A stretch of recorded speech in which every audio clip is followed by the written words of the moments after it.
Mga hayop, mga baboy! Han, Han, magpapaliwanag ako. All this time, niloloko niyo lang pala ako. Ang bababoy ninyo! Mga walang hiya kayo! Han, nangyari lang naman ang bagay na to dahil inakit ako ng mama mo. Siya nagbibigay ng motibo. Han, please maniwala ka sa akin. Sinungaling, sabihin mo, ikaw ba ang ama ng tinadala niya? Ikaw ba? Anak, hindi ko sinasadya. Yung asawa mo kasi, nilasing ako't pinagsamantalahan. Hanggang sa naging gawain na namin yon kapag wala ka. Dahil sasaktan niya ako kapag hindi ako nagpaubaya. Anak, patawarin mo ko. Talaga ba, Ma? Pareho pa kayo naguhugas kamay ngayon? Malinaw naman na ginusto niyo to. Kitang-kita na nag-e-enjoy kayong dalawa, hindi ba? Hindi ba? Han, huwag ka lalapit. Nanditiri ako sa'yo. Kinasusuklaman ko ang kababuyan ninyo. Taon 2008. Bacolod. Mahigpit na niyakap ni Ivy ang kanyang mama Ellie na mahigit 1 taon na niyang hindi nakakasama. Sa Maynila siya nanirahan ng ilang taon at ngayon ay umuwi na siya sa probinsya kasama ang kanyang asawang si Ryan para lubusin ng makasama ang kanyang mahal na ina. Salamat naman at napagdesisyonan niyo nang dito na manirahan sa atin mga anak. Hindi niyo lang alam kung gaano ko kasaya. Miss na miss ko na po kasi kayo, Ma. Mabuti naman at napapayag mo itong si Ryan, anak. Mahal na mahal ko po ang anak niyo, Ma. Lahat ng magpapasaya sa kanya, talaga namang ibibigay at susuportahan ko. Mabuti naman kung ganon. O siya, sige na't pumasok na tayo sa loob. Nagluto ako ng ginataan na pasayan. Paborito mo yon, hindi ba, Ivy? Oo naman po, Mama. Miss na miss ko na po ang mga luto ninyo. Han, tayo na sa loob. Nauna na sa pagpasok ang mag-ina at inakbayan pa ng ginang ang anak nitong nakahilig sa kanyang balikat. Si Ryan naman ay sumunod na rin sa dalawa. Napapangiti na lamang siya dahil manang-mana ang asawa niyang si Ivy sa nanay nito. Pareho nang maganda ang muka, pareho pang maganda ang hubog ng katawan. Maliksi at hindi mahahalatang mahigit 40 anyos na ang kanyang biyanang si Ellie. Mahilig kasi yung mag-ehersisyo at maalaga sa kanyang katawan. Mama, hindi kami magiging pabigat sa inyo. May nakuha na po akong trabaho last week pa. Nung nakausap ko si Mayor, kukunin nila ako bilang isa sa mga disaster response personnel ng ating munisipyo. At si Ryan naman, magtatrabaho din siya sa isang kumpanya sa bayan. Kaibigan din ni Mayor ang may-ari. Disaster response personnel? Anak naman, panlalaki lang ang trabaho na yan. Saka, baka mapahamak ka pa dyan. Mama naman, di ba ilang beses na ako nag-training nun? Kabisado ko na po ang mga kailangan gawin. Isa din sa mga pangarap ko ay yung ganitong trabaho. Mababaw man para sa iba pero gustong-gusto ko po kasi ang makatulong sa mga nasalanta ng mga sakunama. Ay sige, pero palagi ka mag-iingat anak ha? Oo naman po. Kumain na tayo, lumalamig ng pagkain. Hindi mo yata ginagalaw ang niluto mong paborito ni Ivy, Mama Ellie. Health conscious kasi yan si Mama, Han. Umiiwas sa mga mamantikang pagkain. Maalaga sa katawan si Ellie, mapili sa pagkain at palaging nag-e-ehersisyo na mahahalata naman sa magandang hubog ng kanyang pangangatawan. Idagdag na rin ang magandang muka na nagpapanatili sa kanyang alindog. Makalipas ang ilang linggo, nagkaroon ng landslide sa kabilang bayan kung kaya't kaagad na umaksyon si Ivy at ang mga katim nito. Han, mag-iingat ka doon ha. Hindi talaga ako napapanatag dyan sa napili mong trabaho eh. Huwag ka mag-alala, Han. Iingatan ko ang sarili ko. Masaya ako na isa ako sa mga re-responde doon. Magagamit ko na mga natutunan ko sa training namin. Huwag ka mag-alala. Pagdating ko doon, tatawag ako agad. Ginawaran na ng halik ni Ryan ang labi ng asawa saka mahigpit na niyakap. Nakangiti namang lumapit sa kanilang dalawa si Ellie. Mag-iingat ka sa unang sabak mo sa operation na yan, anak, ha? Kumalas naman sa pagkakayakap si Ivy sa asawa saka bumaling sa kanyang ina. Ma, habang wala ako, kayo na munang bahala sa asawa ko, ha? Sabi kasi ng mga kasamahan ko, baka abutin ng ilang araw ang pananatili namin dun sa nasalanta ng landslide. May mga huhukayin pa po kasi. Huwag ka mag-alala. Ako ang bahala sa kanya. Gabi na nang makauwi si Ryan galing sa trabaho. Pagod siya at medyo kumakalam na rin ang kanyang sikmura. Medyo nahihiya pa siya sa kanyang biyanan dahil hindi naman sila ganoon ka-close. Oh Ryan, dumating ka na pala. Kanina pa kita hinihintay para sabay na tayo maghapunan. Nauna na lang po sana kayo, Ma. Nakakahiya naman po sa inyo. Naku, wala nang hiya-hiya. Halika na't baka lumamig pa ang pagkain. Ganadong kumain ang lalaki sa mga inihanda ng kanyang biyanan. Napagtanto niya na masarap talaga yung magluto. Manang-mana roon ang kanyang asawa. Sa loob ng 2 araw, si Ellie ang nag-aasikaso kay Ryan. Mula sa pagpaplansya ng mga damit, paglalaba at paghahanda ng pagkain. Salamat, Ma, ha? Dahil sa inyo, para na rin akong inaalagaan ng asawa ko. Hindi na ako nahihirapan. Gigising na lang akong maliligo tapos kakain. Tapos pag uwi ko, handa na naman ang pagkain. Halos kayo na po ang gumagawa ng lahat dito. Naku Ryan, wala kang dapat ipagpasalamat. Anak na rin kita kaya obligasyon kong asikasuhin ka. Ay, siya nga pala, tumawag na ba si Ivy sa'yo? Hindi pa nga po eh. Nung nakausap ko siya, sabi niya baka hindi na muna natin siya makontak. Hirap daw po kasi ang signal dun sa lugar na pinuntahan nila. Ganoon ba? Mama Ellie, magpapaalam po sana ako. Mamayang gabi po, dadalo po ako sa birthday nung isa kong kasamahan sa trabaho. Baka mapasarap po ang inuman kaya umaga na po ako makakauwi. Sige lang Ryan, walang problema. Salamat po. Kinahapunan. Nagulat si Ellie nang datnan si Ryan sa loob ng bahay na may kasamang isang lalaki. Kagagaling lang niya sa gym. Akala ko ba may lakad ka ngayon? Sumaglit lang po ako para magbihis. Siya nga pala, Ma, si Ruben po. Kasamahan ko po sa trabaho. Magandang hapon po, ma'am. Parang Ryan, hindi mo naman sinabi sa akin na maganda pala ang biyanan mo. Oo naman. Maganda talaga yun si Mama Ellie, pare. Huwag niyo nga akong binobola. Hindi nakakatawa yan.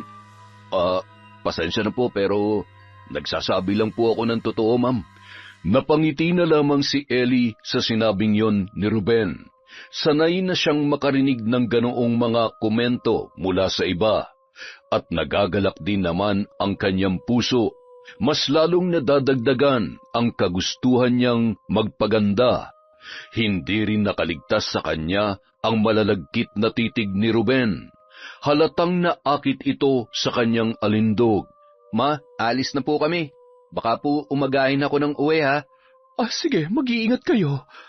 Ryan? Po? Siguraduhin mo lang na birthday talaga yung pupuntahan ninyo, ha? Mama Ellie naman, syempre naman po. Good boy po ito. Alam ni Ivy yun. Ay nako, ma'am. Kapag may ginawang katarantaduhan tong si Ryan, ako na po mismo magsusumbong sa inyo. Uy, sip-sip. Sige na, Ma. Alis na po kami. Kumaway pa si Ellie sa dalawa habang papalabas ng gate. Naulinigan niya pa ang pagpapahayag ni Ruben ng paghanga sa kanya sa kaibigan nito. Grabe, ang hot talaga ng biyanan mo, pare. Wala na bang asawa yun? Matagal ng byuda si Mama Ellie, pare. Napapailing na lang siya dahil mukhang interesado sa kanya si Ruben. Bagay na hindi niya nagustuhan. Saglit na nagmuni-muni si Ellie nang mag-ring ang kanyang cellphone na Nokia 1100 ang model. Hello? Ivy? Anak? Ma, pauwi na po ako. Ngayon lang nagkasignal ang cellphone ko kaya ngayon lang po ako nakatawag. Hindi ko po makontak si Ryan, Ma. Naiiwang naka-charge ni Ryan ang cellphone niya dito sa bahay, anak. Kaalis lamang niya. Umalis siya? Saan daw po pupunta? Birthday daw kasi ng kasama niya sa trabaho. Ano anak, uuwi ka na ba? Ako na lang ang susundo sa'yo dyan sa munisipyo. Sige Ma, hihintayin ko na lang po kayo. Gamit ang sariling motorsiklo, pinuntahan ni Ellie si Ivy sa munisipyo ng bayan. Malayo pa lang, natatanaw niya na itong nakaupo sa isang mahabang upuan, kausap ang isa sa mga kasamahan nito. Nang mapansin siya ni Ivy, kaagad din namang tumayo ang anak at nag-ayos ng mga gamit. Mukhang pagod na pagod ka, anak ka. Oo nga po pero ayos lang ma. Ang importante tagumpay ang mission namin at ligtas na nakalikas yung mga residente doon. Nahukay na rin yung mga natabunan ng gumuhong lupa. Mabilis na sumampa sa motorsiklo si Ivy at pinaharurot naman kaagad ng kanyang ina ang pagmamaneho. Masayang nagkwentuhan ang dalawa. Tuwang-tuwang isinasalaysay ni Ivy sa kanyang ina ang mga ganap sa kanilang trabaho, na nawiwili rin naman sa pakikinig sa kanya. Ang sarap talagang sumakay sa motorsiklo mo, ma. Para akong lumilipad. Ang bilis mo kasi magpatakbo. Kung hindi ka lang sana huminto sa pagpapractice mo noon, magaling ka na ring rider ngayon. Ewan ko ba, ma? Simula nung natumba ako at nagkasugat sa tuhod, parang nawalan na rin ako ng ganang matuto sa pagdadrive. Na-trauma na yata ako. Mas gusto ko na lang na umaangkas na lang ako. Ma, naiihi na po ako. Tamang-tama, magpapagas lang din ako sandali. May gasoline station dyan sa malapit. Nang makalabas na si Ivy mula sa loob ng CR ng gasoline station, hinanap ng kanyang mga mata ang kanyang ina. Nakita niyang nakatayo yon malapit sa motor at siya ay hinihintay. Napangiti naman si Ivy habang nakatingin doon. Kakikitaan talaga ang mama niya ng kagandahan. Hindi bumabagay ang edad nito sa hubog ng kanyang pangangatawan. Lagi rin itong napagkakamalang kapatid niya dahil magkamukha sila. Sexy yun kung manamit na laging nakaluwa ang cleavage at laging nakasuot ng leggings. Bilang anak nito, hindi niya kinakahiya ang style ng kanyang ina. Bagkus ay proud na proud pa siya. Nang makita siya nito, ay nagmamadali ng lumapit sa kanya si Ellie. Ang hot mo, ma. Nakita mo yung mata ng mga gasoline boys? Parang luluwa na sa kakatitig dyan sa ano nyo? Saan, anak? Sa harapan ng leggings nyo. Hayaan mo silang maglaway. Libre tingin, bawal ang hawak. Baka mapanis, ganun. Hay nako, napakapilya nyo talaga. Wala naman kasi akong paki sa kanila, anak. Dito ako komportable Tsaka, hindi ako nagsusuot ng ganito para magpapansin sa iba. Ganito lang kasi talagang style na nakahiyangan ko. Nahihiya ka ba, anak? Kinahihiya mo ba ang estilo ni Mama? Nako, hindi po, ma. Proud na proud nga po ako sa inyo Kahit lamang na lamang kayo sa akin sa kaseksihan. Mama ko kaya kayo at mahal na mahal ko kayo. Salamat, anak. Mahal na mahal din kita mula ulo hanggang paa, pati buhok hanggang kuko. Mama naman Sa pagdating nila sa bahay, inasikaso ni Ellie si Ivy. Ipinaghanda niya yon ng pagkain. Si Ivy naman dumiretso sa kwarto para magbihis at panandaliang umidlip. Gabi na nang magising si Ivy, bumaba siya dahil sa kumakalam na ang kanyang sikmura. Hindi na kita ginising, anak. Alam ko na pagod ka. Kakain ka na ba? Iinitin ko na ang sabaw. Ma, anong oras daw po ba uuwi si Ryan? Naku, baka bukas pa, anak. Ayos lang ba sa'yo? Ayos lang po. Ang importante, mag-enjoy siya doon. Hindi ko naman siya pinagbabawalan sa mga ganyan. Malaki ang tiwala ko sa kanya, ma. Naku, anak, payo lang. Huwag mong ibibigay ang 100% ng tiwala mo. Mag-iwan ka rin ng konting porsyento ng pagiging mapagmatsyag at mausisa. Alam mo naman ang mga lalaki, may pagkapilyo ang mga yan. Iba po sa kanila si Ryan, ma. Kilalang kilala ko na po siya. Alam kong hindi niya ako lolokohin. Aba, subukan niya lang. Talagang makakatikim siya sa akin. Bandang 3:00 na ng madaling araw nang makauwi si Ryan. Pagpasok nito sa silid nila ay nabigla pa ang lalaki sa pagkakitang nakahiga ang kanyang asawa sa kama.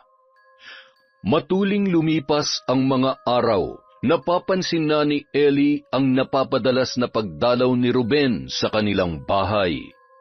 Isang araw. Magandang araw, Ellie. Oh, Ruben, napadaan ka. Wala dito si Ryan. Namasyal kasama si Ivy. Hindi naman si Ryan ang sadya ko. Ikaw ang dinadalaw ko, Ellie. Dinadalaw? Wala naman akong sakit Alam mo, Ruben, mas matanda ako ng ilang taon sa'yo, kaya naman pwede mo akong tawaging Tita Ellie. Hindi yung basta Ellie lang.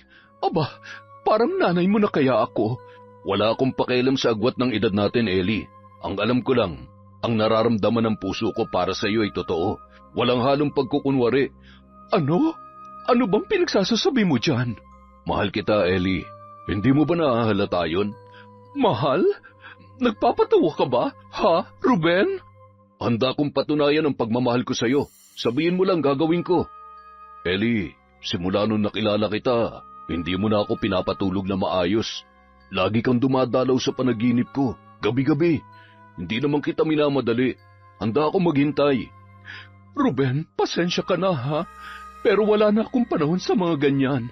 Ine-enjoy ko na lang ang buhay ko. Ibaling mo na lang yung kahibangan mo sa iba, dun sa mas bata sa akin, sa mga kaedad mo. Makakaalis ka na, Ruben. Marami pa akong gagawin. Aalis ako, Ellie. Pero hindi ito nangangahulugang ititigil ko ng pagmamahal ko sa iyo. Handa ako maghintay kahit gaano pa katagal. Ang paglalahad ni Ruben ng kanyang damdamin kay Ellie ay hindi naging madali para sa kanya. Alam niya kung ano ang isasagot nito, pero handa siyang patunayan ang kanyang hangarin sa babae. Paring Ruben, ano yung nabalitaan kung nagtapat ka raw kay Mama? Pare, ngayon lang ako tinamaan ng ganito. Iba kasi ang dating ni Ellie. Tulungan mo naman ako, pareyo. Pasensya ka na, pre. Gustuin ko man tulungan ka, pero mababasted ka lang uli. Sabi kasi ni Mama Ellie, hindi niya kailangan ng lalaki sa buhay niya. Ano ba kasi nakita mo sa biyanan ko? Bulag lang ang lalaking hindi mapapansin ang kagandahan niya, pare. Gabi-gabi ko siyang pinagpapantasyahan. Alam mo ba yun? Ibang dating niya sa akin Ano na lang kaya kung mahahawakan ko mismo ang katawan niya habang walang saplot? Buwang ka pala Akala ko ba mahal mo? Mamanyakin mo lang pala. Ano ka ba? Kasama rin yun siyempre. Huwag mo sabihin ni minsan hindi sumagi sa isip mo mahawakan ang balakang niya at ang tambok ng kanyang puwet. Grabe, nakakatululaway pare. Ulul, gago ka talaga. Pare, alam naman natin ang mga kagaguhan nating dalawa. Hindi ko na itatago ang kamanyakan ko. Shh, pwede ba pare? Good boy ako dito. Good boy din naman ako Good boy tayong dalawa sa harap ng iba. Gago, wag kang maingay. Sekreto malupit yun. Kitams, umamin ka rin? Isang araw na walang pasok si Ryan sa trabaho. Maaga siyang nagising para asikasuhin ang asawa. Siya na rin ang naghatid kay Ivy sa kanyang pinagtatrabahuhan. Pag-uwi, naisipan niyang magsibak ng kahoy para pagpawisan. Naghubad siya ng t-shirt matapos iayos ang mga sisibaking panggatong. Nag-unat-unat pa siya sandali bago sinimulan ang naisipang gawain. Pansin ni Ryan ang pares ng mga matang nakatitig sa kanya. Alam niyang kanina pa siya sinusundan ng tingin ni Ellie na tila ba namamangha sa kanyang kakisigan.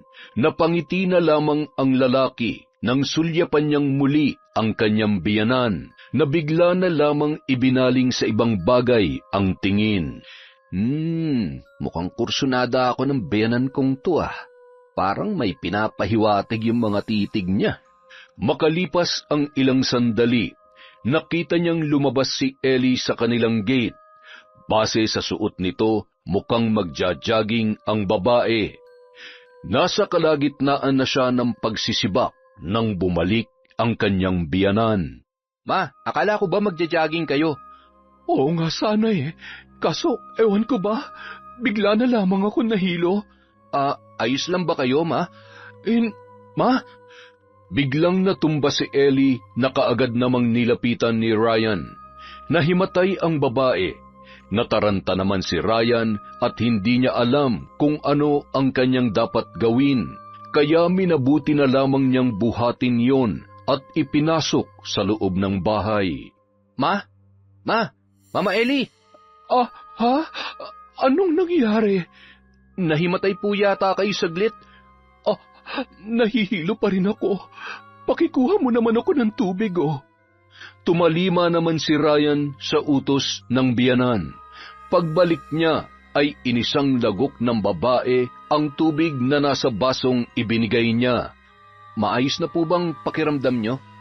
Magpapahinga lang ako dun sa kwarto ko. Mawawala rin tong pagkahilo ko. Sobra na yata kayo sa pagdadayet. Baka gutom lang po yan. Aalalayan ko na po kayo. Baka matumba po kayo. At dahan-dahan nang inalalayan ni Brian ang kanyang biyanan hanggang sa paghiga nito sa kama. Kaagad na pumikit ang mga mata ng babae habang patihayang dumagan ang katawan sa malambot na higaan. Bahagya pa yung tumagilid kaya nalantad ang umbok ng dibdib nito na napakaputi. Nakasuot kasi yon ng V-neck na t-shirt. Hindi mapigilan ni Ryan na titigan ang maamong muka ni Ellie, hanggang sa bumaba ang kanyang tingin sa matambok noong dibdib. Napatitig pa siya sa bumabakat na suot nitong leggings, hanggang sa napalunok na lamang ang lalaki. Biglang nag-init ang kanyang pakiramdam. Agad siyang lumabas sa silid ng kanyang biyanan. Pumasok agad sa banyo at doon ay pinakawalan ang rumaragasang init mula sa kanyang kalooban. Lintik, nakaisa ka sa akin, Mama Elia. Ginising mo, natutulog na si Junior. Sa kanilang pananghalian, ipinagluto ni Ryan si Ellie. Hinatid niya pa sa kwarto ang pagkain na yun. Ma, kain na po. Saka inumin niyo na rin tong gamot na binili ko. Pampawala po yan ng hilo. Nagpasalamat naman sa kanya ang babae. Walang kaalam-alam si Ellie na pinagpapantasyahan na siya ng kanyang manugang. Isang araw, muling nagkaroon ng emergency. Kailangang manatili ni Ivy sa evacuation area ng mga nasalanta ng bagyo sa Karatig Bayan. 1 linggo o higit pa ang pananatili niya doon. Paano ba yan, Han? Mukhang matatagalan bago tayo makabuo nito. Lagi ka kasing umaalis eh. Tapos pagod ka rin lagi. Gusto ko na magkaroon ng anak, Han. Ako rin naman. Kaso sa uri ng trabaho ko, talagang hindi tayo gabi-gabi magkakatabi sa pagtulog. Alam mo naman, di ba? Kailangan kami kapag ganitong may emergency. So, paano ba yan? 2 gabi na akong hindi nakaka-score dahil dyan sa buwan ng dalaw mo, tapos 1 linggo ka pang mawawala? Han naman, alam kong pangangailangan mo. Huwag ka mag-alala, pagbalik ko babawi ako sa'yo, ha? Promise, ako lahat ang gagawa. Hihilata ka lang, okay? Ano pa nga bang magagawa ko? Mag-iingat ka doon, Han, ha? I love you. I love you more, Han. Samantala, kagagaling lang ni Ellie sa bahay ng kanyang kumare nang madatnan niya si Ruben at Ryan na nagiinuman sa kanilang likod bahay. Magandang hapon, Ellie. Ma, dito na muna kami magpapalipas ng oras ni paring Ruben, ha? Napaaga po ang out namin. Wala kasing overtime. Buti pa, Ellie. Samahan mo na lang kami dito para naman makapagkwentuhan tayo. Sige ba? Total, wala na rin naman akong gagawin. Yun! Oh, sa'yo na tong shot na to. Agad-agad? Kararating ko lang Hindi ba pwedeng huminga? Welcome shot mo lang yan. Sige na nga, hindi naman ako tumatanggi sa grasya. Sa bawat pagtagay na ginagawa ng tatlo, mas lalong lumalalim ang kanilang mga kwentuhan. Napuno sila ng tawanan hanggang sa nagkayayaan pa na magkantahan. Pumasok sila sa loob ng bahay at doon ay binuksan ang karaoke. Nag-e-enjoy ang tatlo, papalit-palit sa paghawak ng mikropono habang damang-dama ang kinakanta, hanggang sa nauwi na sa sayawan. Pare, 10:00 na pala. Curfew na. I-off na natin ang karaoke. Baka masita pa tayo ni Kapitan. Uuwi na rin ako, paring Ryan. Ellie, baka hinahanap na ako sa bahay. Ay, sige pare, hindi na kita pipigilan. Baka hindi na naman tumigil sa pagtatalak yung ate mo. Sasabihin na naman nun na pasaway akong kapatid. May sakit na nga si nanay, puro pag-inom pang inaatupag ko. Sige na, mauna na ako ha. Ingat ka sa pagmamaneho, Ruben. Siyempre naman, Ellie, para sa'yo, iingatan ko ang buhay ko. Ay sus, ang corny mo. Lakad na pre, baka mabatukan ka pa ni Mama Ellie. Nang makaalis na si Ruben, pumasok na ang dalawa sa loob ng bahay. Matutulog ka na ba, Ryan? Kayo ba? Matutulog na po ba kayo? Hindi pa ako inaantok eh. At saka may mga beer pang hindi nabubuksan. Palagay ko, nauuhaw pa ako. Aba, magkakasundo tayo dyan ma. Ituloy na natin ang inuman. Panay ang kwentuhan ng dalawa hanggang sa makaubos na sila ng tig-3 pang bote. Wait lamang, Ryan. Naiihi lang ako. Sige lang ma. Makakapaghintay naman ng baso. Paggewang-gewang na nagtungo sa CR si Ellie. Hilong-hilo na siya dulot ng tama ng alak. Makatapos na makaraos ay bumalik na siya sa sala. Kapansin-pansin na rin ang pagkaduling ni Ryan. Ngingising-ngisi pang naglalakad papalapit si Ellie, ngunit bigla siyang natisod. Dahilan upang matumba siya sa nakaupong si Ryan. Sakto namang sumadsad ang kanyang muka sa pagkalalaki nito at naramdaman niya ang paggalaw noon. Naku, pasensya ka na, Ryan. Hindi ko na makontrol ang galaw ko. Akmang tatayo na sana siya nang dumukwang si Ryan at mabilis siyang hinawakan nito ng mahigpit. Nang una ay tila pumalagpas si Ellie, ngunit kalaunan ay unti-unti na rin siyang bumigay, hanggang sa tinangay na sila ng kanilang mga nag-aalab na damdamin, patungo sa mundong sila lamang dalawa ang tao, kapwa uhaw at nananabik sa katawan ng isa't isa. Ilang beses na naganap ang mainit na tagpo sa pagitan nilang dalawa ng gabing yun. Wala silang pakialam sa paligid. Ang tanging nanaig lamang sa kanila ay ang kagustuhang makaraos ng paulit-ulit. Ibang klase yung performance mo ma. Ang lupit mo. Simula kasi nung mamatay ang asawa ko, ngayon lang ulit ako nakatikim ng lalaki. Kapwa hinihingal habang nakangiti, magkayakap pa sila hanggang sa dalawin na sila ng antok. Ang salang yon ang tanging saksi sa mga kaganapan ng gabing yon. Kinabukasan, nagising si Ellie na masakit ang kanyang ulo. Sa pagmulat niya ng kanyang mga mata ay napagtanto niyan nakahubad pala siya. Kaagad siyang napabalikwas ng bangon at nang makita niya si Ryan na natutulog sa tabi niya na walang saplot, tila siya ay nahimasmasan. Ryan! Gising! Ryan! Ryan, ano ba? Ano ba? Inaantok pa ako. Gumising ka! Mag-usap tayo, Ryan! Malitong ginawa natin. Paano na ang anak ko? Ang OA mo naman, Mama Ellie. Pareho nating ginusto yung nangyari. Pwede ba huwag ka nang umiyak-iyak dyan? Hindi to dapat malaman ni Ivy. Hindi niya ako mapapatawad kapag nalaman niyang... Relax ka lang. Siyempre, hindi niya to malalaman kung mananahimik tayo. Kasalanan mo to eh. Kayo ni Ruben. Kung hindi niyo lang sana ako niyayang uminom. Para ka naman teenager niyan, ma. Nakakatawa ka. Anong kasalanan ko eh? Ikaw nga tong grabe makalampaso sa alaga ko. Tumahimik ka nga. Nandidiri ako sa atin. Saan ka ba nandidiri? Dito? Ha? Tingnan mo nga oh. buhay na naman siya. Halika nga rito, ma. Tigilan mo ako, Ryan. Hindi yan nakakatuwa. Ano ba? Sandali lang, nakikiliti ako. Huwag mo na munang isipin si Ivy. Tayong dalawa lang nga nandito, oh. Solong-solo natin tong bahay. Pagbigyan mo na ako, ma. Huwag dito. Doon tayo sa kwarto ko. Ang sarap naman ng almusal ko ngayon.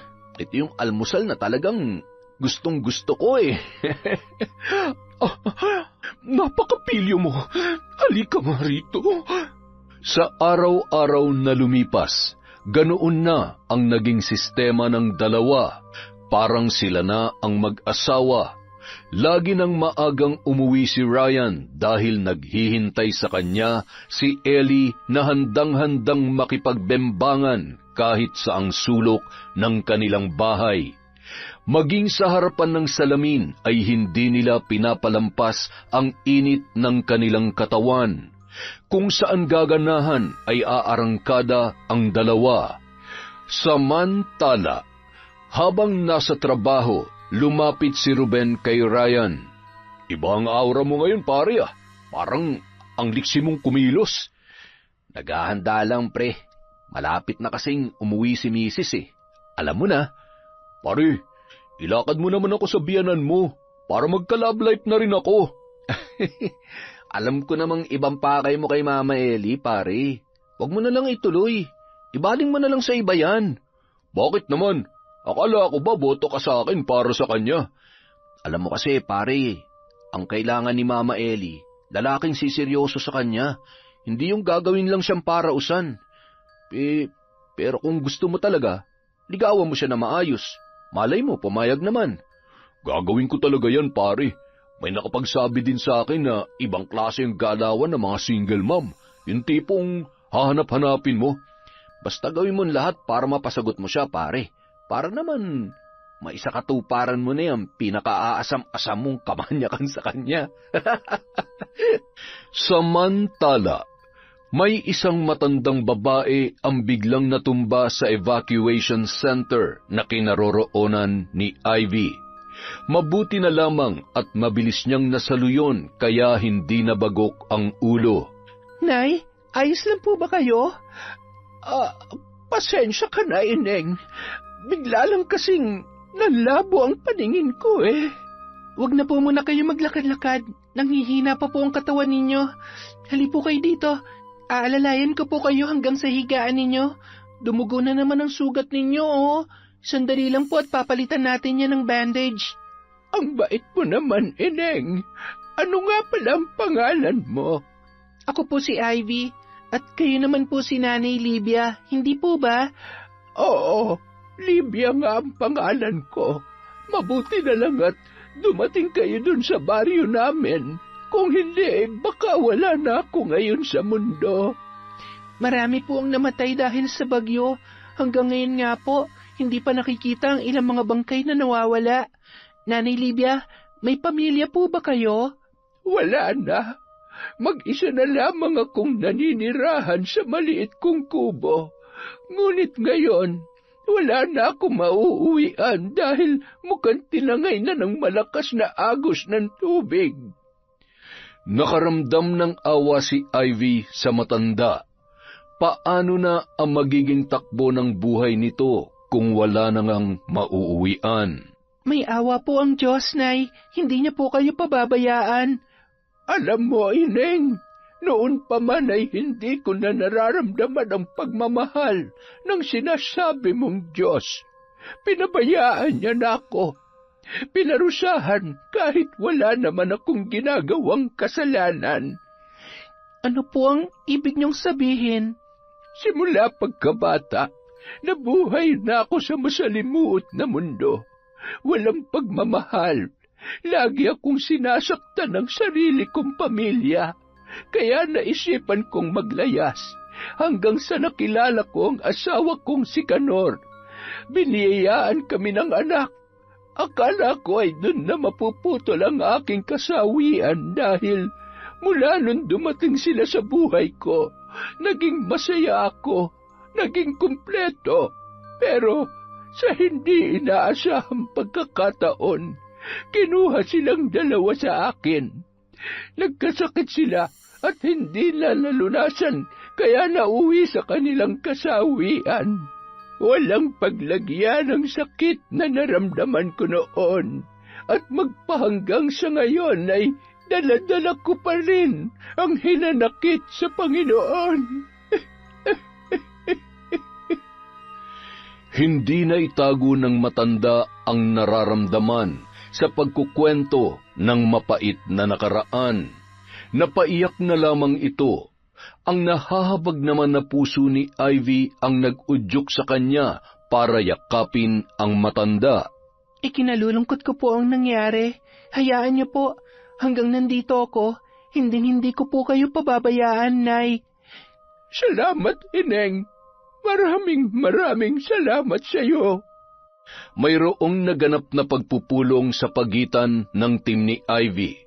Makalipas ang 1 linggong pamamalagi nila roon, ipinaalam sa kanila na pwede na silang umuwi. Pero kung may gustong magpaiwan ay mas makabubuti naman. Mas pinili ni Ivy ang manatili pa sa evacuation center. Kailangan niyang alagaan pa si Nanay Libia. Mahina pa rin kasi ang matanda at ayaw niyang iwan yon sa ganoong sitwasyon. Napamahal sa kanya ang matanda. Araw-araw naman siyang tumatawag sa asawa't ina para mangumusta. At sa araw ding yon, ipinaalam niyang hindi na muna siya makakauwi dahil sa marami pa siyang dapat asikasuhin. Hindi pa raw makakauwi si Ivy, Ryan. Oo nga, nabanggit niya rin sa akin kanina. Di mabuti. Mas mapapaligaya pa natin ang isa't isa. Nakukonsensya na ako sa anak ko. Ako rin naman kaso hindi ko mapigilang mahumaling sa iyo, Ma. Mas mahal na nga yata kita kaysa sa kanya. Siya nga pala, liligawan ka raw ni Ruben. Sasagutin mo ba siya? Lokong to? Siyempre hindi. Aba, dapat lang. Dahil akin ka lang. Akin ka lang. Ang bango mo naman. Bagong paligo, Always naman ako mabango. Mas pinabango ko lang ang sarili ko ngayon kasi alam ko na mamimiss mo ako. Ilang oras ka rin nasa trabaho kaya alam ko na hindi ka na makapaghintay. Siyempre naman. Mamaya na tayo maghapunan, ha? Ibang gusto kong kainin ngayon At lumipas pa ang 1 linggo. Ang mga residenteng naging biktima ng bagyo ay nakabalik na sa kanilang baryo. Si Nanay Libia naman tinulungan ng lokal na pamahalaan para mapatayuan ng kubong masisilungan. Sa tulong na rin ni Ivy. Nanay Libia, ngayong maayos na po ang kalagayan ninyo at may masisilungan na rin kayo, wala na akong alalahanin pa. Mapapanatag na akong uuwi sa aking pamilya. Maraming salamat, Ivy. Sana hindi mo ako makalimutan. Pagkatatandaan mong laging bukas itong aking munting kubo para sa'yo. Huwag po kayong mag-alala.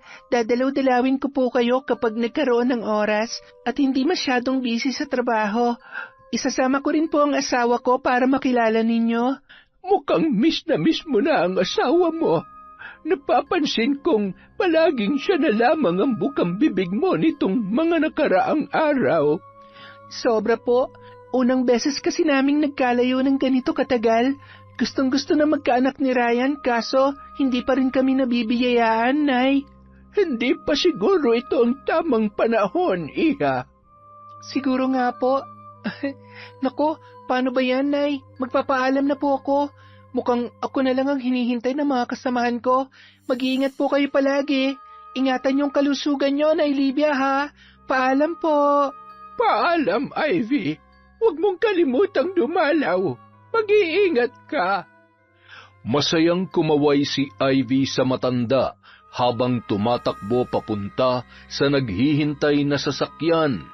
Sabik na rin siyang makita ang asawa at ang inang 2 linggo niyang hindi nakasama. Pagdating niya sa bahay, napansin niya kaagad ang closeness ng dalawa. Madalas na nagtatawanan at tila kampanteng-kampante na sa isa't isa.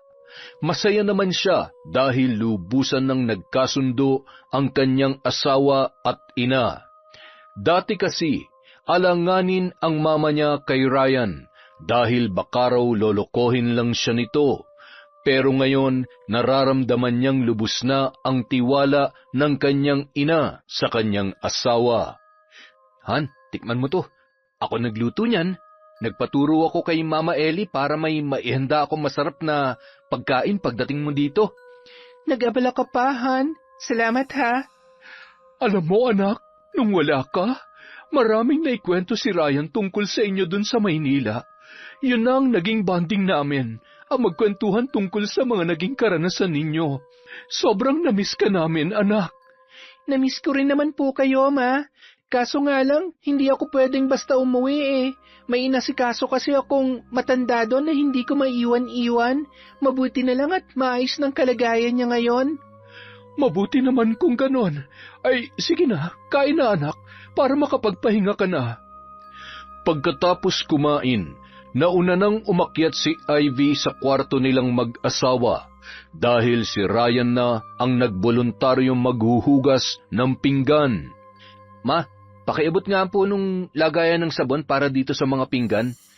Iniabot naman yon ni Ellie sa paraan na may pagdadabog. O bakit nagdadabog kayo, Ma? Hindi ako nagdadabog.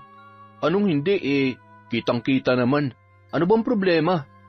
Naiinis lamang ako. Ngayong nandito na ulit siya, magiging malamig na naman ang mga gabi ko.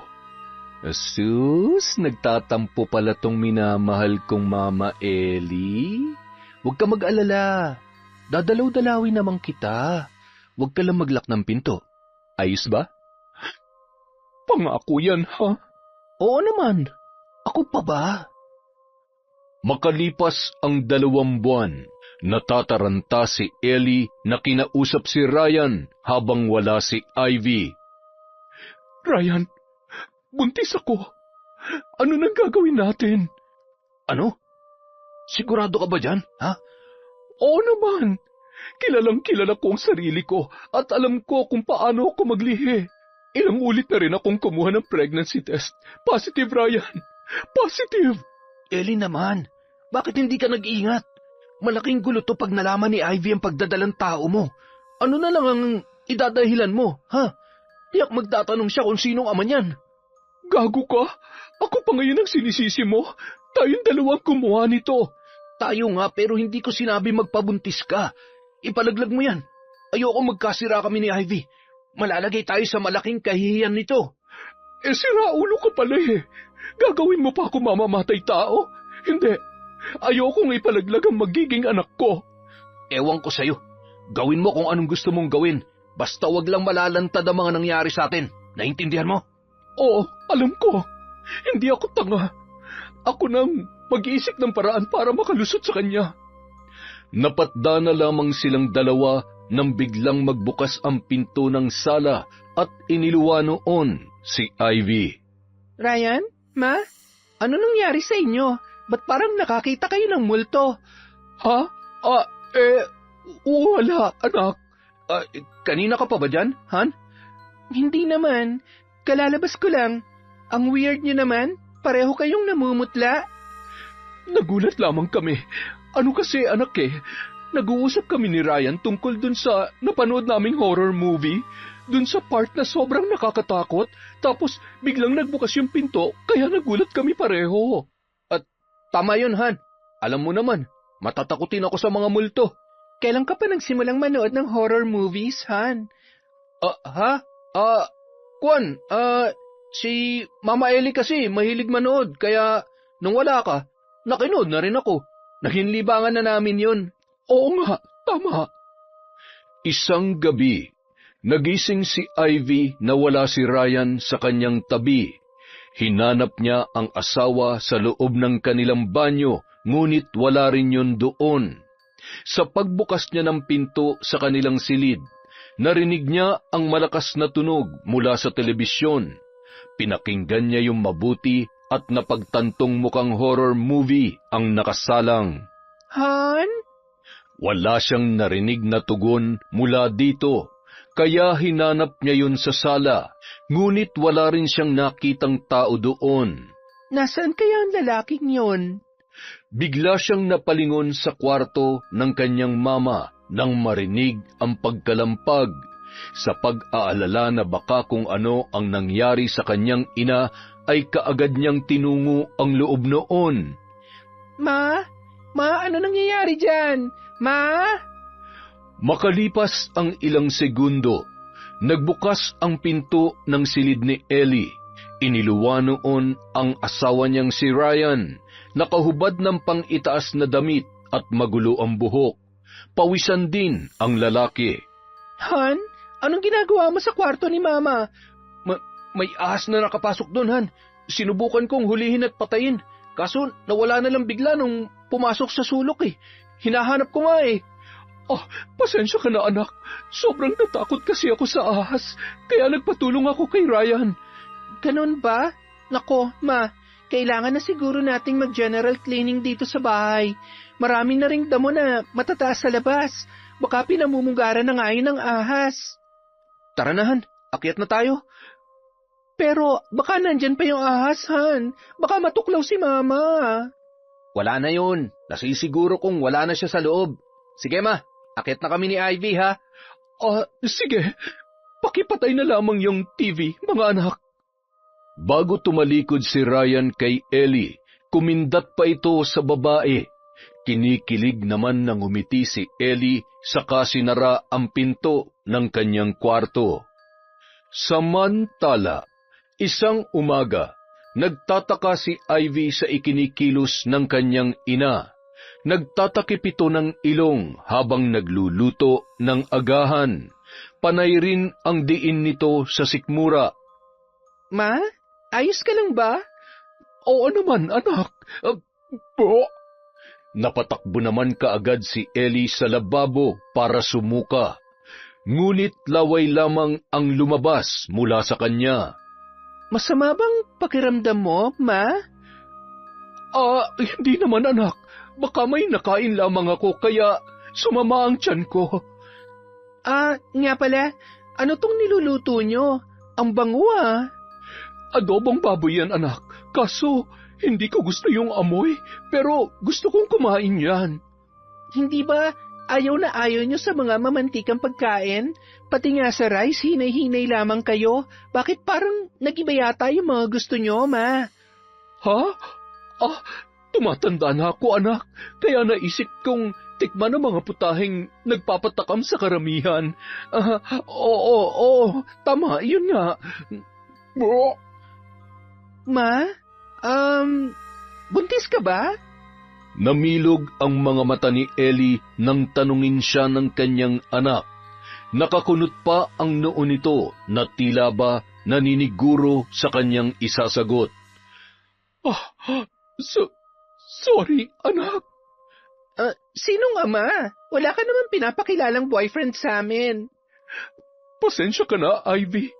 Hindi ko pa pwedeng sabihin sa ngayon. Masyadong komplikado ang bagay na ito.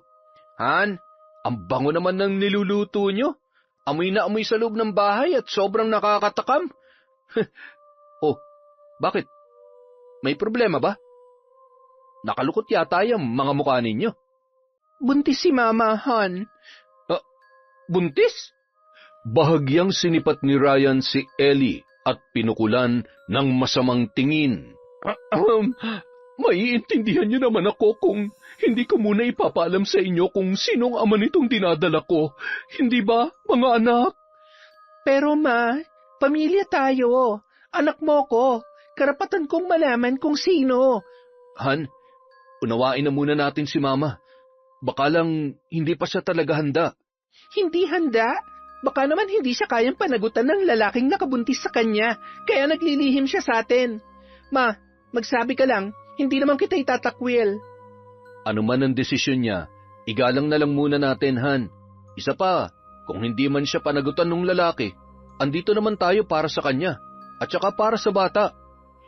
Hindi na lamang umimik si Ivy. Kahit hindi niya gusto ang nangyari sa ina, sinubukan niyang unawain yon. Kahit galit siya, ay pinilit niyang pakalmahin ang kanyang sarili. May operasyon ng team namin bukas. Baka sa susunod na araw pang uwi ko. Sana naman, pagbalik ko, magsabi ka na sa akin, Ma. Ipakilala mo na sa akin kung sino man ang taong yon. Kung ano man ang bumabagabag sa'yo, ipagsawalang bahala mo na lang. Ang gusto ko lang naman ay, ang mapubuti ka, Ma. Kinabukasan, hindi mapakali si Ivy pagdating niya sa kanyang area. Hindi niya maipaliwanag ang nararamdaman. Naroong parang lalagnatin siya at binabayo ng kaba. Ivy, mukhang wala ka sa mood ah. Mabuti pa, huwag ka na lang munang sumama sa operation natin ngayon. Magpahinga ka na muna sa inyo. Baka kung ano pang mangyari sa iyo dun kapag ka tumuloy ka. Kaya ko naman, sir. Kaso parang may pumipigil sa akin eh. Kaya nga umuwi ka na muna sa inyo. Mas mabuti na yung safe ka, kasamang pamilya mo. Maraming salamat po, sir. Bandang tanghali na nang makauwi si Ivy sa kanila. Tahimik ang buong paligid. Ngunit nakasisiguro siya na hindi pumasok sa trabaho ang asawa niya dahil nasa parking pa ang motorsiklo nito. Ang bumabayong kaba sa dibdib ni Ivy ay naroon pa rin. At sa puntong yon, pakiramdam niya ay mas lalong lumalakas ang pagkabugnoon. Dahan-dahan siyang pumasok sa loob ng bahay. Pinakiramdaman niya ang buong paligid. Saglit siyang napahinto sa paglalakad nang may mahagip ang kanyang tenga na mga ungol na nagmumula sa silid ng kanyang ina. Biglang napakunot ang noo ng babae. Malakas ang kutob niya na naroroon ang lalaki ng kanyang ina, kaya dahan-dahan siyang lumapit sa pintuan at idinikit ang kanyang tenga. Hindi nga siya nagkakamali. Base sa mga ungol na naririnig niya ay may ginagawang kahalayan ang Mama Ellie niya sa loob ng kwarto. Ngayon malalaman ko na kung sinong lalaki mo, Mama. Hindi mo na ito may tatago sa akin. Malakas ang loob niyang pinihit ang seradura ng pintuan. Nais niyang makita kung sino ang lalaki na kinahuhumalingan ng kanyang ina. Subalit tila binuhusan siya ng malamig na tubig nang tumambad sa kanyang harapan ang asawa at ang kanyang ina na hubot-hubad habang naglalaro ng apoy sa ibabaw ng kama. Mga hayop! Mga baboy! Han, magpapaliwanag ako! All this time niloloko niyo lang pala ako! Ang bababoy niyo! Mga walang hiya! Han, nangyari mga bagay nito dahil inakit ako ng mama mo. Siya nagbibigay ng motibo. Han, please, maniwala ka sa akin! Umigkas ang palad ni Ivy sa mukha ni Ryan. Isang malakas na sampal ang gumulantang dito. Sinungaling! Sabihin mo! Ikaw ba ang ama ng dinadala niya? Ikaw ba? Anak, hindi ko sinasadya. Yung asawa mo kasi, nilasing ako at pinagsamantalahan. Hanggang sa naging gawain na namin kung wala ka. Dahil sinasaktan niya ako kung hindi ako magpapaubaya. Anak, patawarin mo ko. Talaga ba, Ma? Pareho pa kayo naghuhugas kamay ngayon? Malinaw naman na ginusto niyo to. Kitang-kita naman na nag-e-enjoy kayong dalawa, hindi ba? Hindi ba? Han! Huwag kang lumapit! Nandidiri ako sa inyo! Kinasusuklaman ko ang kababuyan ninyo! Malakas na ibinalya ni Ivy ang pintuan, habang naiwan naman ang dalawa sa loob na nakatigagal. Katulad sa mga nag-uunahang mga luha ni Ivy, ang bilis ng kanyang paghakbang papalayo sa kanilang bahay. Parang pinagsakluban siya ng langit at lupa nung mga sandaling yun. Tuloy-tuloy lang ang kanyang paglalakad habang napupuno ng matinding sakit ang kanyang damdamin.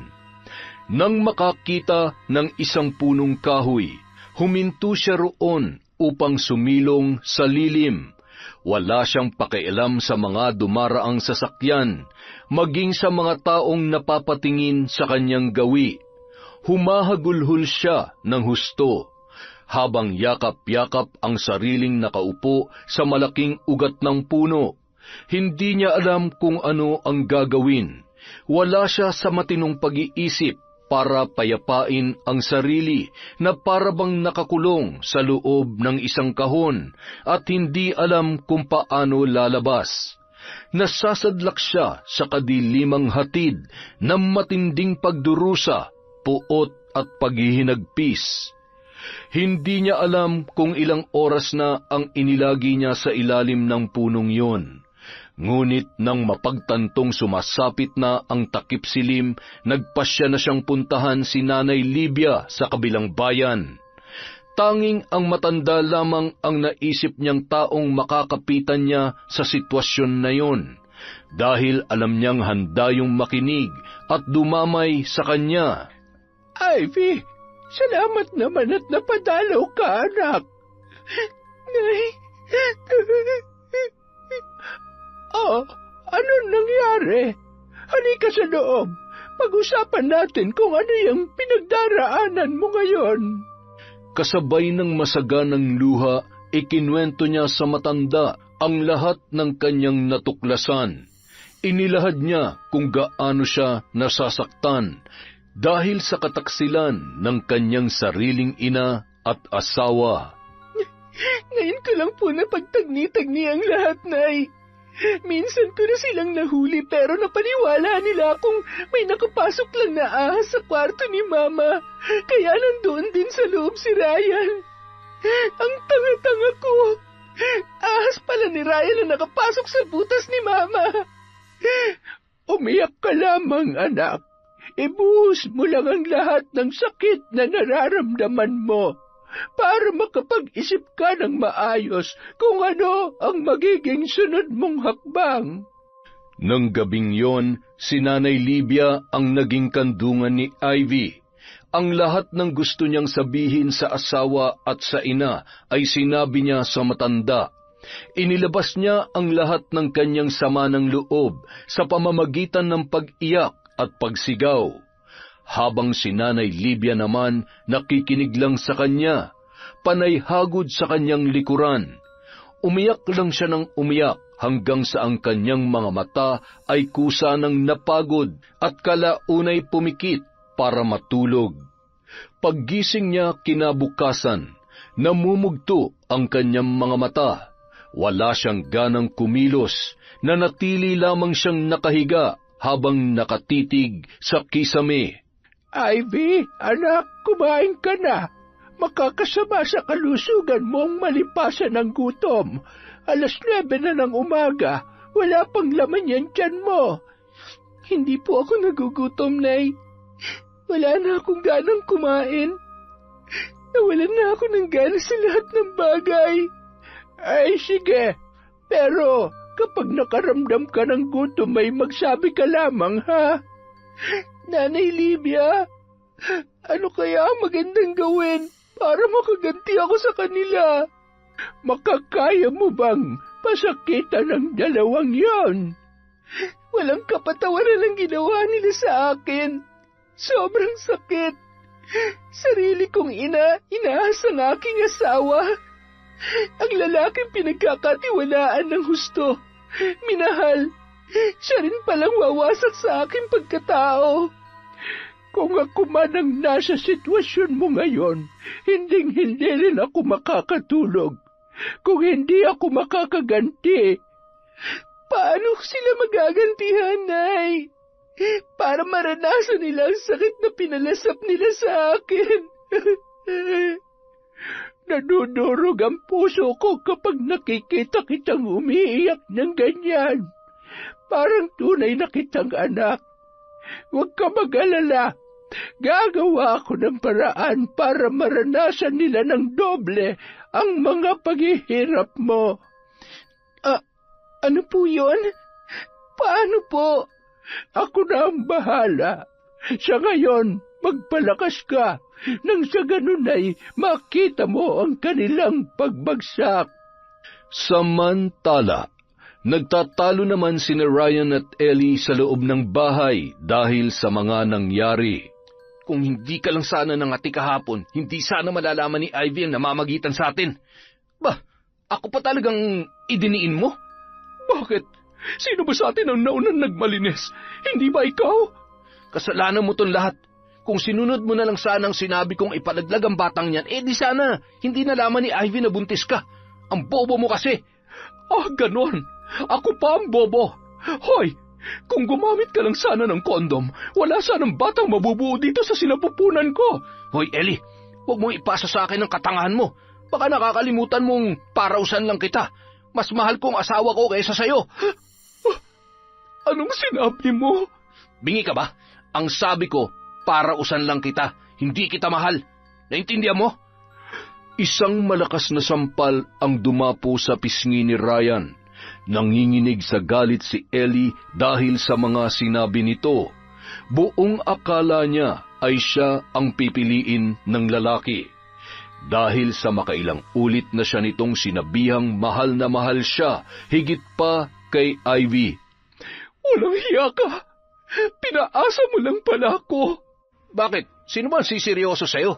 Akala mo ba may magmamahal ng totoo sa isang matandang katulad mo? Kahit pa sabihin maganda ka at sexy, hindi mo pa rin mapapabata ang edad mo. Umiiyak si Ellie habang binabayo ng suntok ang dibdib ni Ryan.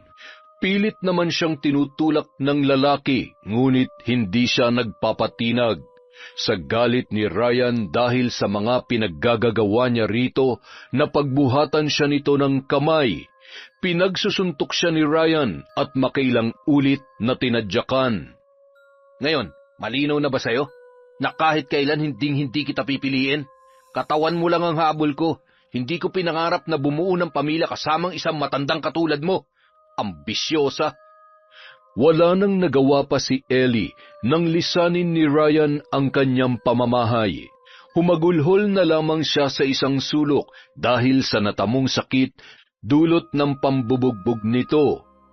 Patuloy pa rin sa pagtatrabaho si Ivy. Mahigit 1 linggo na rin ang lumipas mula nung malaman niya ang katotohanan.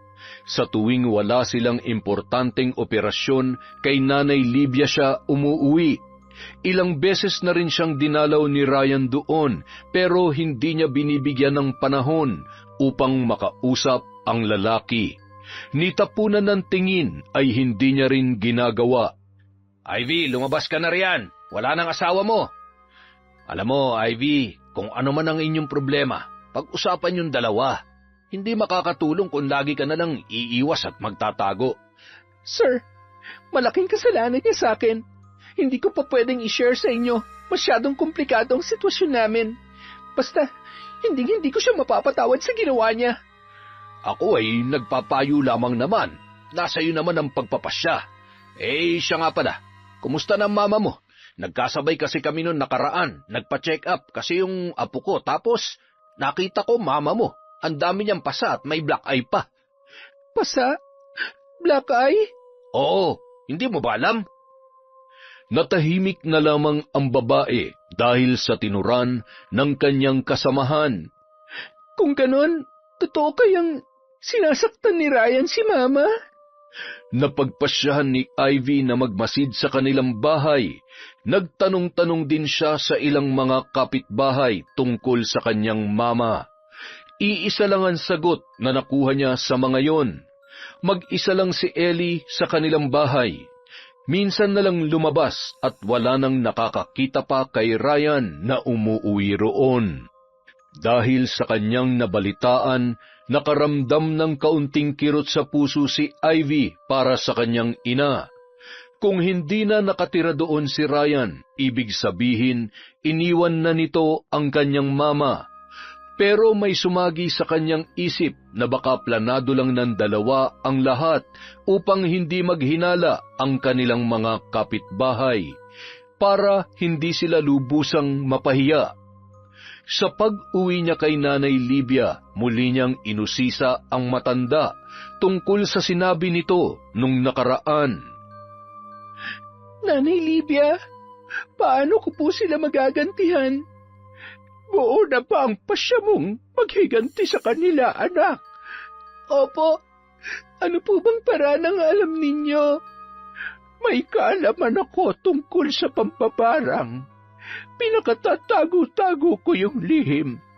Pero dahil sa malaki ang utang na loob ko sa iyo, handa akong gumawa ng ritual para pasakitan ng mga taong nanakit sa iyong damdamin. Parang, hindi po ba isa yung uri ng lihim na karunungang itim? Mambabarang po kayo, Nanay Livia? Oo, anak. Gusto mo bang patikimin ko sila ng hagupit ng aking kaalaman? Magsabi ka lamang. Sa katunayan, may ginawa na ako para parusahan ang asawa mo. Wala na siyang mapapasukang trabaho. Buo ang loob na sumang-ayon si Ivy sa matanda. May mga bagay na hiningi ito sa kanya para tumalab ang sumpa ng barang sa kanyang mga bibiktimahin. Bukas na bukas, Tinay. Magdadala ako ng mga larawan nilang dalawa. Gabi nang hinanda ni Nanay Livia ang 2 larawang ibinigay sa kanya ni Ivy. Nagkulong siya sa loob ng kanyang silid na nababalot ng itim na tela. Ang kadiliman doon ay tinatanglawan ng mga ilaw mula sa nakasinding mga kandila. Si Ivy naman, nasa labas lamang naghihintay na matapos ang matanda sa ginagawa nitong ritual. Makalipas ang 1.5 oras, lumabas na si Nanay Livia, nakangiti na lumapit kay Ivy. Makakaganti ka na rin sa wakas, Ivy. Maghihirap muna sila hanggang sa bawian ng buhay. Babawian ng buhay? Sobra naman po yata yun, Nay. Ay, teka. Ano ba ang gusto mong parusa? Baka pwedeng pahirapan nyo na lang po muna. Ay, hayaan mo. Magbubukas ulit ako ng panibagong ritual para bawiin ang parting yon ng sumpa ko. Gagawin ko kung ano man ang nais mo, anak.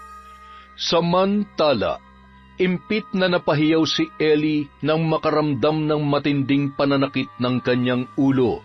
Hindi niya maipaliwanag ang sakit na nagmumula sa ilalim na parabang nabibiyak yun. Hindi na niya mabilang kung ilang beses siyang dumaing at sumigaw. Nang hihina na siyang nagpagulong-gulong sa sahig habang nakahawak ang 2 kamay sa kanyang ulo. Humalo na rin ang kanyang mga pawis sa mga luha na naglalandas sa kanyang muka. Sa kabilang banda, sa inuupahang silid ni Ryan ay makikita ang mga bote ng alak na nagkalat sa sahig. Kasalukuyan siyang nakikipag-usap sa kanyang kaibigan na si Ruben. Ibang klase rin pala yung kapilyuhan mo, pare. Pati biyanan mo, tinira mo. Alam mo, pare, ikaw na nga nagsabi na nakakaakit siya, hindi ba? Saka, sinunod ko lang naman ang init ng katawan ko. Pero, ayoko makulong sa kanya, pre. Mas pipiliin ko pa rin ang bata kong asawa. Dahil kahit hindi na ako magtrabaho, alam kong mabubuhay niya ako. Siyempre, malakas pa siya at bata pa. Tsaka madiskarte yun. Kung hindi lang kita kaibigan, nabatukan na kita eh. Alam mo namang kursunada ko yung biyanan mo. Pero, nangyari. Ano nang plano mo ngayon? Gusto kong magkabalikan kami ni Ivy, pare. Wala naman akong babalikan pa sa Maynila. Saka, kailangan ko siya. Lalo na ngayon, natanggal na ako sa trabaho. Wala akong ipon, pre. Lubog pa sa utang. Saan ako kukuha ng pambili ng mga luho ko? Ikaw kasi, kasalanan mo naman talagang lahat kung bakit nangyayari to sa'yo. Natanggal ka sa trabaho dahil baka nalaman na ni Mayor na ginagago mo si Ivy. Balita ako, pinagalaw na niyang lahat ng mga koneksyon niya para hindi ka na makuha sa trabaho. Kaya nga kailangan ko makausap si Ivy. Kailangan magkaayos kami. Aray. Oh, ano nangyayari sa'yo, paring Ryan? Bakit may lumalabas na putik dyan sa bibig mo?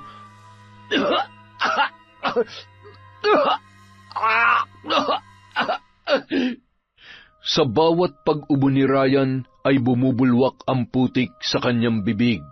Maitim at malagkit ang mga putik.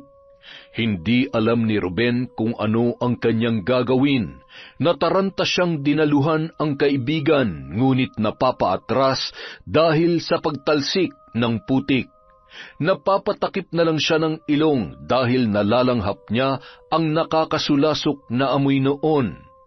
Ilang oras din ang itinagal ng ganoong senaryo nang hihinang napasandal si Ryan matapos ang nakakapangilabot na tagpong yun. Kakaiba yung nangyayari sa akin, pre. Anong klaseng sakit kaya to? Pare, ngayon lang ako nakakita ng taong sumuka ng putik. Nakakapangilabot. Alam mo, pre, uuwi na muna ako, ha? Magpahinga ka na lang dito. Bukas na lang natin ituloy tong inuman. Pare, huwag mo naman akong iwan. Nalalabo ang paningin ko. Nahihirapan din akong huminga. Hindi na sumagot pa si Ruben. Narinig na lang ni Ryan ang pagkalampag ng pintuan kung saan lumabas ang kanyang kaibigan. Kinabukasan, abala sa pag-aayos ng mga gamit si Ivy sa kanyang pinagtatrabahuhan nang mapansin ang paglapit ng kanyang ina. Hindi niya sana kikibuin yun, kaya kaagad siyang naghanap ng paraan para makaiwas. Subalit kaagad na humarang ang ginang sa kanyang daraanan. Anak, mag-usap naman tayo, oh. Akmang lalagpasan niya na sana ito, ngunit hinawakan siya ng babae ng mahigpit. Anak, alam kong nagkasala ako sa iyo at sobra akong nagsisisi sa mga nagawa ko. Ang unang nangyari sa amin ni Ryan ay bunga lang ng tama ng alak. Kinausap ko siya, sabi ko, mali ang nagawa namin. Pero, imbis na magsisi siya, inulit-ulit pa niya ang kasalanan yon. Siyempre, sa pahintulot ko rin. Hindi ko ito sinasabi sa iyo para magmalinis o kung ano pa man. Ang gusto ko lamang ay malaman mo ang katotohanan. Pilit na pinipigilan ni Ivy ang namumuong luha sa kanyang mga mata habang nakikinig sa mga sinasabi ng kanyang ina. Akala ko minahal niya ako. Ilang ulit din niya kasing sinabi yon. Ilang ulit na ipinadama sa akin na espesyal ako para sa kanya at nakahihigit sa iyo. Hanggang sa nahuli mo kami at doon ko nalaman na isa lang pala akong parausan para sa kanya dahil ikaw pa rin ang pinipili niya, anak. Sinaktan niya ako. Nadurog ang puso ko sa pag-iwan niya sa akin. Siguro karma ko na rin yon dahil sa panloloko ko sa sarili kong anak. At saan mo naman nakuha mga pasa at black eye mo? Na nakita ng kasamahan kong nakasabay mo dun sa ospital. Si Ryan, siya may gawa noon. Binugbog niya ako para ipamukha sa akin na isa lang akong laruan para sa kanya at hindi dapat seryosohin. Mabuti na lamang at hindi naapektuhan ng baby ko. Sinasabi mo ba yan para makuha mo ang kapatawaran ko? O sinasabi mo lang yan para magmukha kang kaawa-awa sa paningin ko? Anak, hindi kita pinipilit na maniwala sa akin. Sinasabi ko lamang ang totoo. Alam kong galit ka pa rin at hindi pa naghihilom ang sugat dyan sa puso mo. Ang gusto ko lamang, malaman mo ang katotohanan, anak. Na isa lang akong biktima ni Ryan. Napaikot niya ako sa kanyang mga palad. Napaniwala sa matatamis niya mga salita na akala ko ay totoo. Pinagsisisihan ko ang nagawa kong panloloko sa iyo, Ivy. Kung wala ka nang sasabihin, makakaalis ka na. Marami pa akong gagawin. Laylay ang mga balikat ni Ellie na lumisan sa harapan ni Ivy. Alam niyang hindi pa siya kayang patawarin ng nag-iisa niyang anak. Habang tinatanaw ang inang papalayo, tila mayroong kumirot sa puso ni Ivy, dahilan upang mag-unahang tumulo ang mga luhang kanina niya pa pinipigilan. Bakit mo nagawa sa akin to, Ma? Bakit?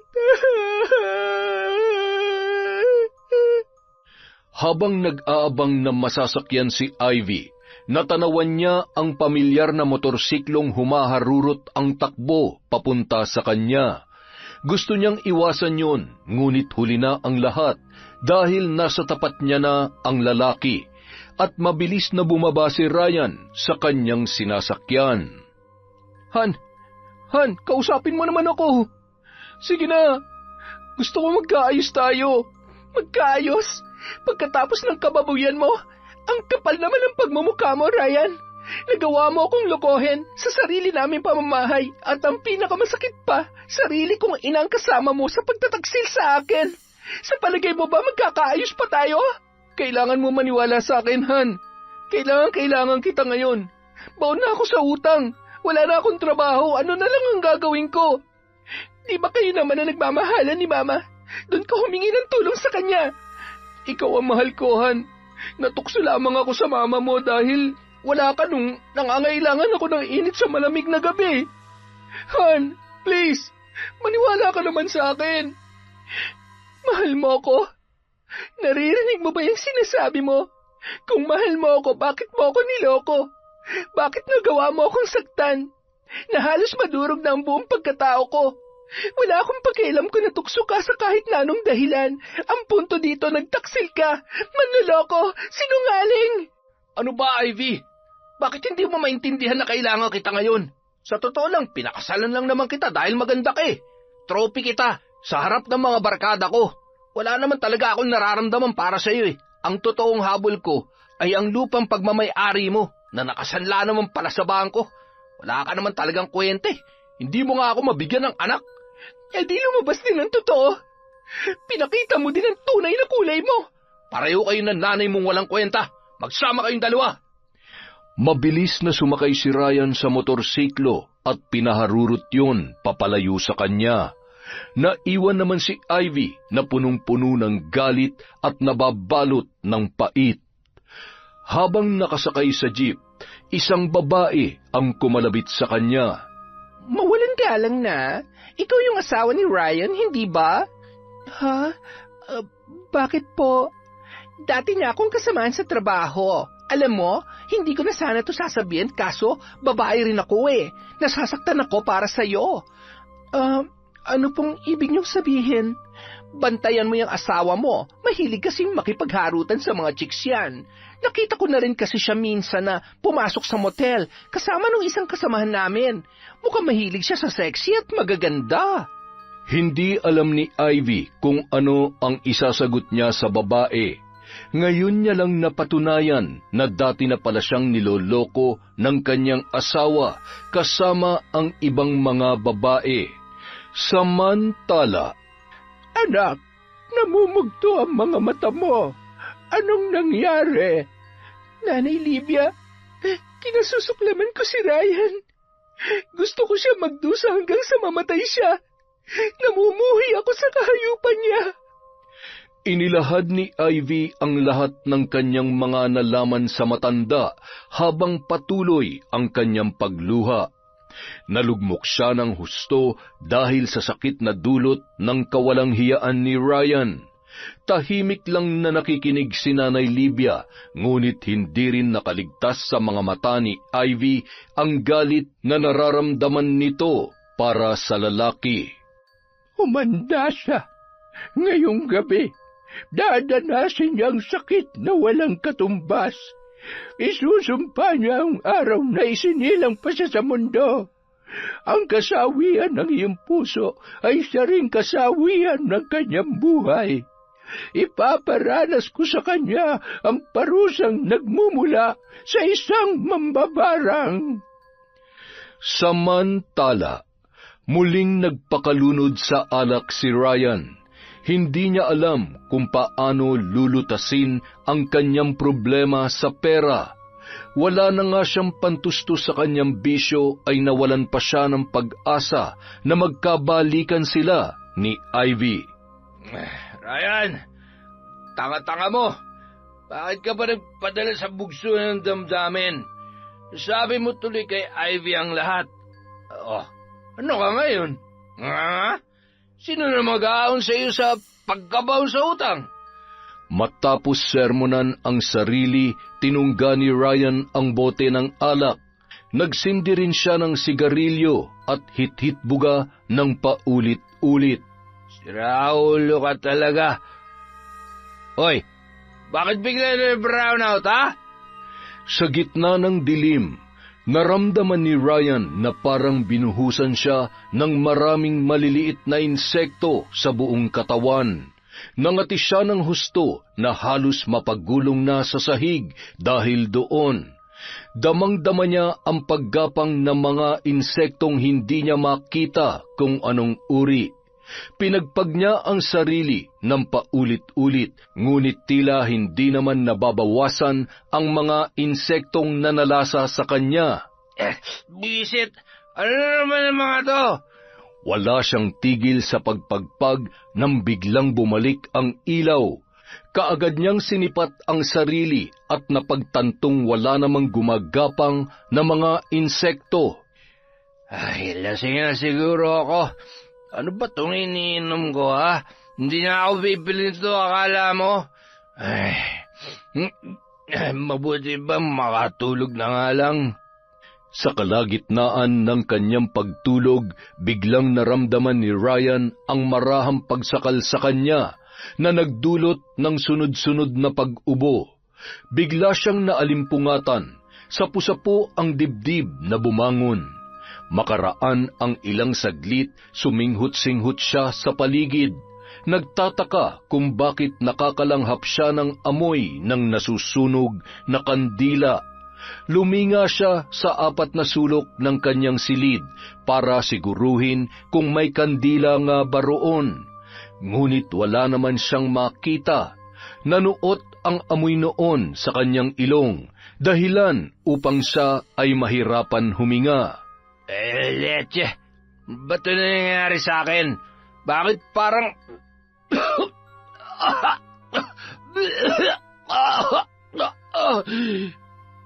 Bigla siyang nakaramdam ng malamig na hangin na tila nanunuot sa kalalim-laliman ng kanyang balat. Sa sobrang lamig noon, nanginig na ang buo niyang katawan. Putek, tinatarangkasi yata ako, ah. Kapag minamalas ka nga naman, oo.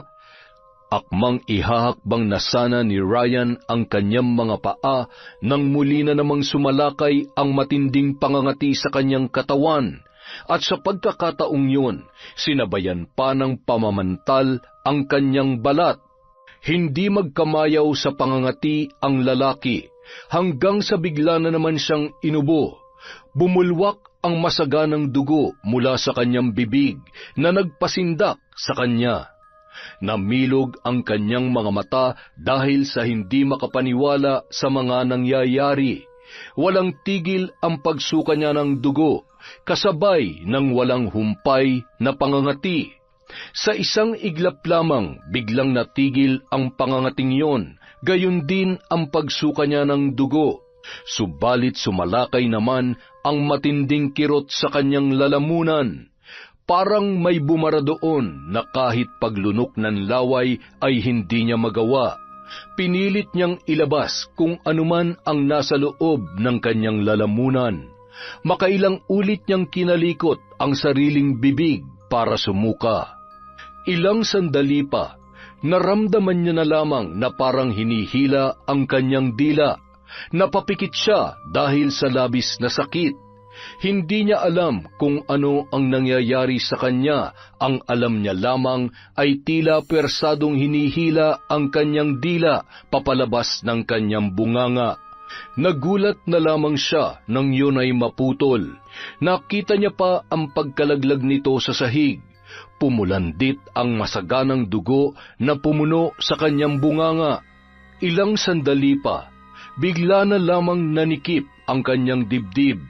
Nasapo niya yun at mahigpit na hinawakan.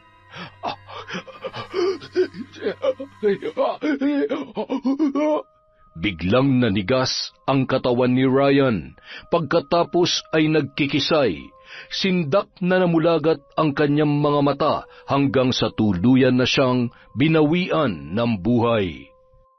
Samantala, isinugod naman si Ellie sa ospital ng kanyang mga kapitbahay. Humingi na kasi ito ng tulong dahil hindi na niya makayanan pa ang matinding pagsakit ng kanyang ulo. Halos gabi-gabi na lang siyang napupuyat dahil doon. Sa kubo naman ni Nanay Libya, seryoso ang matandang nakaharap kay Ivy. Tapos na, anak. Tinapos ko na si Ryan. Wala nang lalaking nagpahirap sa'yo ng gusto. Hindi ka na niya masasaktan pa. Salamat, Nay. Kahit papano masaya na ako. Patawarin mo ako, Ryan. Hindi sana tayo humantong sa ganito kung nagpakatino ka lamang. Iyak mo lamang yan. Hayaan mo magluksa ang iyong puso. Ang mahalaga ay nakaganti ka na.